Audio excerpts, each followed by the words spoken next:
Justice Varma ఇంట్లో దర్యాప్తు రేపు పొద్దున్న చూస్తే కొండని తవ్వి ఎలకని పట్టినట్టే ఉంటుంది.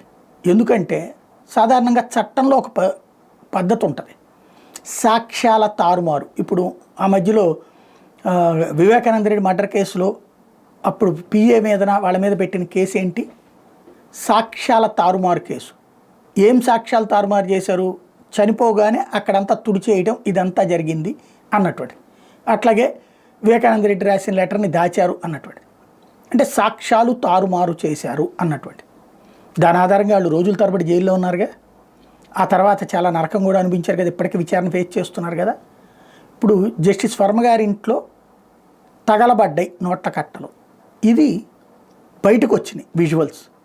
కానీ అక్కడ సదరు ఒక కానిస్టేబుల్, అక్కడ ఉన్న కానిస్టేబుల్ మమ్మల్ని లోపలికి రానిలేదు, ఫైర్ డిపార్ట్మెంట్ వాళ్ళు వేరే వాళ్ళు వెళ్ళారు అని చెప్పుకొచ్చాడు.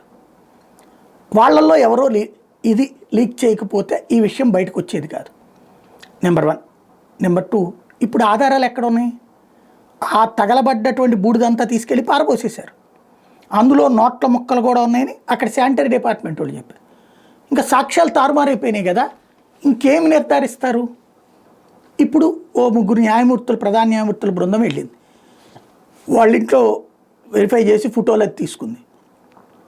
ఏం జడ్జిమెంట్ ఇస్తారు ఇప్పుడు? దాంట్లో కాలనీ అని ఇస్తారా, కాలేదని ఇస్తారా, 15 కోట్లు అని ఇస్తారా, 50 కోట్లు అని ఇస్తారా? అది ఎవరు డిసైడ్ చేయగలరు?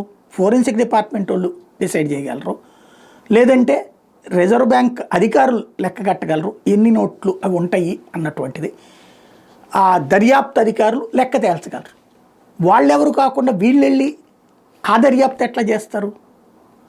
ఇకపోతే ఈ విషయంలో మరొక కోణం ఏంటయ్యా అంటే, నిన్న సుప్రీంకోర్టులో ఒక లాయర్ గారు పిటిషన్ వేశారు, ఇంకొక మహిళ కూడా కలిపి ప్రజా ప్రయోజన వ్యాజ్యం దీని మీద ఎఫ్ఐఆర్ కట్టి విచారించమని. దాని మీద ఆర్గ్యుమెంట్స్కి న్యాయస్థానం ఒప్పుకోలేదు. మామూలు పిల్లాగానే చూస్తాం, ఇది ప్రత్యేకించి దీన్ని అర్జెంటుగా విచారించాల్సిన అవసరం లేదని చెప్పి. అదే సందర్భంలో జస్టిస్ వర్మ ఉదంతానికి సంబంధించిన దాంట్లో తమ విచారణ అయితే కొనసాగుతుంది అన్నటువంటి విషయాన్ని సుప్రీంకోర్టు చెప్తోంది.